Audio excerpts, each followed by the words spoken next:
আপুরা সবাইকে আসসালামু আলাইকুম। আমরা আজকে সবাই পঞ্চগড় তেঁতুলিয়া ঘুরতে যাচ্ছি। বলতে পারো আমি অনেক বছর পর সেখানে যাচ্ছি। যদিও আমার বাবার দেশের বাড়ি তেঁতুলিয়া। আমরা দিনাজপুরে ছোট থেকে বড় হয়েছি। তো আমরা কাজী এন্ড কাজী টি স্টেটে আসলাম। প্রথমে ভিতরে যাওয়ার পর তোমরা পাবা এরকম সুন্দর একটা রাস্তা। আমরা সবাই একে একে ভিতরে আসছিলাম।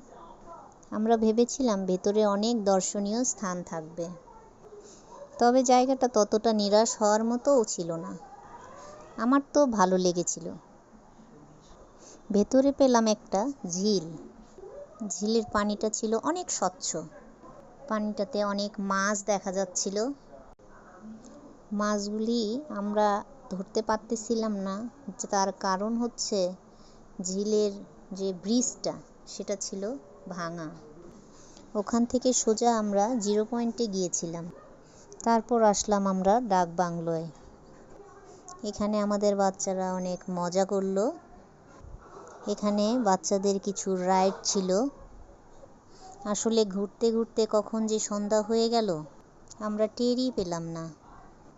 পরিশেষে বলবো আমরা সবাই ওখানে অনেক আনন্দ পেয়েছি।